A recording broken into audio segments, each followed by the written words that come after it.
اللہ کے نبی علیہ السلام 40 برس کا عرصہ نبوت سے پہلے والا مکے میں رہے اور نبوت کے ملنے کے بعد 13 برس کا عرصہ مکۃ المکرمہ میں رہے۔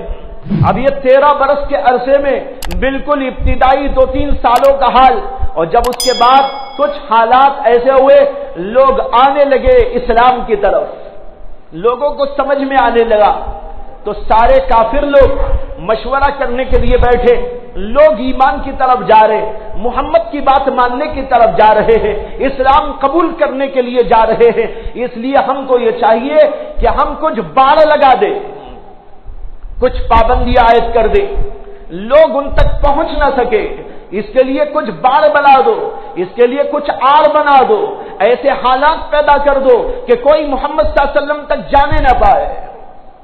مشورہ کیا تو کچھ لوگوں نے کہا ایسا کرتے ہیں کہ لوگوں کے اندر یہ بات پھیلا دیں گے کہ محمد ایک جو ہے شاعر ہے، یہ بہت بڑے شاعر ہیں، یہ کوئی خدا کے نبی نہیں ہے، یہ خدا کی پیغمبری کا دعویٰ کرتے ہیں، لیکن چونکہ بہت بڑے شاعر ہیں اس لیے اپنی شاعرانہ باتوں میں لوگوں کو اپنی طرف کھینچ لیتے ہیں، وہ اپنی شاعرانہ گفتگو میں لوگوں پر اس طرح اثر انداز ہو جاتے ہیں کہ لوگ ان سے مرعوب و متاثر ہو جاتے ہیں، اس لیے لوگوں میں بات پھیلا دو یہ تو بہت بڑے شاعر ہیں، اس لیے شاعر کی بات کو کیوں مانتے ہو؟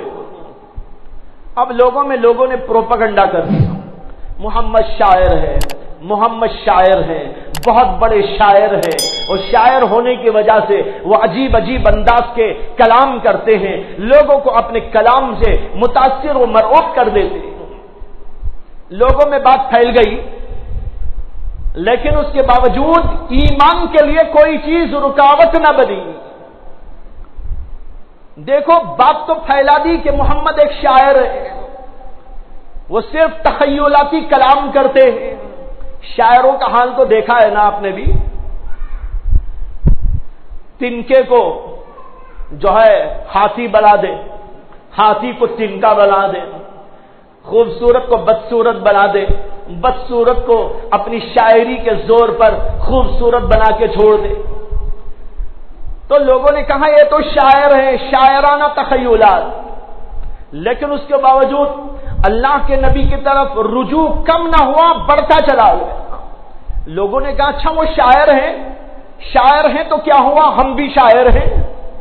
عرب کا بچہ شاعر تھا، عرب کی عورتیں شاعر تھیں، عرب کے جوان شاعر تھے، ساری فضا میں شاعری گونجتی تھی، بڑے بڑے مشاعرے ہوتے تھے، بڑے دلچسپ مشاعرے ہوتے تھے، فخریہ مشاعرے ہوا کرتے تھے، بڑے ڈینگیں ماری جاتی تھی، زمین و آسمان کے قلابے ملائے جاتے تھے۔ انہوں نے کہا اگر وہ شاعر ہیں تو کیا ہوا، چلو ہم بھی دیکھتے ہیں ان کی شاعری کیسی ہوتی ہے۔ اب لوگ اللہ کے نبی کی شاعری کو دیکھنے آنے لگے، انہوں نے تو چاہا لوگ ان سے دور ہو جائے، لیکن دور کیا ہوتے، لوگوں نے کہا ہم اور قریب ہو کے دیکھیں گے، اچھا ان کی شاعری میں کیا کمال ہے، ان کی شاعری کیسی ہوتی ہے، ہم ذرا دیکھیں گے۔ اب اللہ کے نبی کے پاس لوگ قریب ہوئے، کلام خداوندی کو سنا۔ اللہ کے نبی اپنا کیا کلام سناتے تھے، آپ تو اللہ کا کلام سناتے تھے، قرآن کریم کی آیتیں اور سورتیں پڑھ کے سناتے تھے، آنے والوں کو کہتے یہ ہے قرآن، یہ ہے اللہ کا کلام، اس کو سنو۔ اب بڑے بڑے شاعر آ رہے، بڑے بڑے بلیغ آ رہے ہیں، بڑے بڑے فصحا و بلغا آ رہے ہیں، بڑے بڑے ادبا آ رہے ہیں، بڑے بڑے خطبہ آ رہے ہیں، زبان کی نزاکتوں سے واقف لوگ آ رہے ہیں، فن شاعری کے ماہرین آ رہے ہیں، اور دیکھ رہے ہیں کہ یہ کیا کلام۔ آنے والوں نے دیکھا اللہ کے نبی قرآن پڑھتے جا رہے ہیں، انہوں نے پلٹ کر جا کر کہا ہم محمد کے پاس گئے تھے، ان کا کلام ہم نے سنا ہے، وہ اللہ کا کلام پڑھتے ہیں، انہوں نے ہم کو جو کلام سنایا ہے وہ ایسا حلاوت آگی کلام ہے، ایسا شیریں اور میٹھا کلام ہے کہ دنیا کا کوئی شاعر ایسا کلام کر ہی نہیں سکتا۔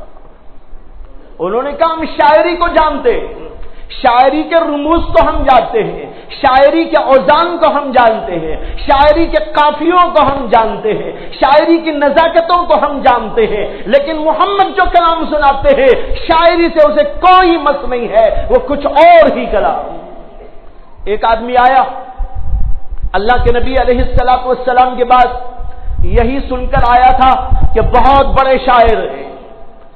اس نے کہا اچھا شاعر ہے تو دیکھیں گے، میں بھی ان سے مقابلہ کروں گا شاعری میں. جب آیا اللہ کے نبی نے کلام سنایا، وہ کہنے لگا یہ شاعری تو ہے ہی نہیں، اس کا نام شاعری نہیں. شاعری میں کسی بھی ہندوستان میں بھی ماشاءاللہ بہت شاعر ہیں، ہندوستان کے آپ کے اس علاقے میں بھی بہت سارے شاعر ہیں. شاعروں کو دیجئے قرآن، وہ بتائیں گے کہ شاعری ہے کہ نہیں.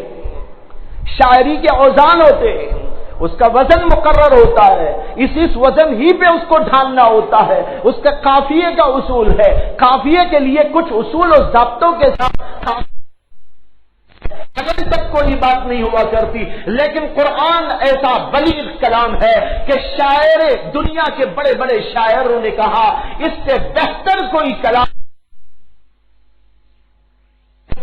شاعروں نے شعر سے اور شاعری سے توبہ کر لی. انہوں نے کہا آج سے میں قرآن کے مقابلے میں شعر کہنا، قرآن کے ہوتے ہوئے شاعری کی دلچسپی لینا میں اپنے لیے ایک بہت ہی بدترین جرم سمجھتا ہوں. قرآن وہ کلام ہے، شاعری پھیکی ہے اس کے ساتھ. قرآن کو پڑھ کر دیکھو بھائیو، شاعری کو بھول جاؤ. وہ لطافت، وہ اس کے اندر حسن کلام ہے، اور اس کے اندر وہ شولت، وہ سوکت، وہ شیرینی، وہ مٹھاس ہے کہ اس کو پڑھنے کے بعد عرب کے بڑے بڑے شاعروں نے اپنی شاعری چھوڑ دی، شاعری سے توبہ کر لی. مشہور واقعہ ہے کہ اللہ کے نبی علیہ السلام پر آیتیں نازل ہوئی. کون سی آیتیں؟ سورۃ الکوثر کی 3 آیتیں. سورۃ الکوثر سب کو یاد ہے. اللہ نے اس میں فرمایا انا آتیناک الکوثر فصل لربک وانحر ان شانئک هو الابتر. اللہ کے نبی علیہ الصلوۃ والسلام نے یہ آیتیں اترنے کے بعد صحابہ سے لکھوایا. آپ خود لکھنا نہیں جانتے تھے، آپ پڑھنا بھی نہیں جانتے تھے، لیکن آپ کی زبان مبارک پر اللہ نے وہ عظیم الشان کلام جاری کیا، وہ علوم اور علوم کے دریا جاری کر دیے کہ آج پوری دنیا آپ کے علوم سے، فیوز سے فیضیاب ہو رہی ہے. اللہ کے نبی نے ان کو لکھوایا اور پھر اس کے بعد کعبۃ اللہ پہ اس کو ٹنگوا دیا گیا. کعبۃ اللہ پر بڑے بڑے شاعر لوگ اپنے شعر لکھ کے ٹانگ دیتے تھے، لوگ آ کے پڑھ کے اشش کرتے تھے، اور انہی کو بعد میں بعض لوگوں نے جمع کیا. السبع المعلقات کے نام سے کتاب ملتی ہے. 7 بڑے بڑے شاعر تھے، زبردست قسم کے شاعر عرب کے. ان کا کوئی مثال نہیں، ان کی کوئی نظیر نہیں، ان کی کوئی مثال نہیں. ایسے شاعر تھے، ان کا شعر جو ان کے اشعار اور ان کے قصیدے کعبۃ اللہ پر ٹنگے رہتے تھے. ان کو جمع کیا گیا ہے، کتاب ملتی ہے، آج بھی ملتی ہے. ہم لوگ بھی پڑھتے پڑھاتے ہیں، مدارس کے اندر پڑھتے پڑھاتے ہیں. آپ کہیں گے ایسے بے وقوفوں کی کتاب کیوں پڑھاتے ہیں؟ ایسے کافروں کی کتاب مسلمان اور مدارس والے کیوں پڑھاتے ہیں؟ ارے اس لیے پڑھاتے ہیں کہ ان کی زبان سے، ان کی زبان دانی کا جو فن ہے وہ معلوم ہو جائے. عربی کی نزاکت، شاعری کی نزاکت، اس کی لطافت، اس کا حسن، اس کے اسرار و رموز، اس کے غوامض، یہ سب معلوم ہو جائے، طلبا کو سمجھ میں آئے کہ عربی زبان کیا ہوتی ہے. اس کے لیے اس کو پڑھایا جاتا ہے. بہرحال اللہ کے نبی علیہ الصلوۃ والسلام نے یہ 3 جو ہے یہ ایک سورت جو 3 آیات پر مشتمل ہے اس کو لکھوا کر کعبۃ اللہ پہ اس عنوان سے ٹنگوا دیا کہ اگر کسی کو یہ دعویٰ ہو یہ اللہ کا کلام نہیں ہے تو پھر اس میں 1 آیت اور بڑھا دے.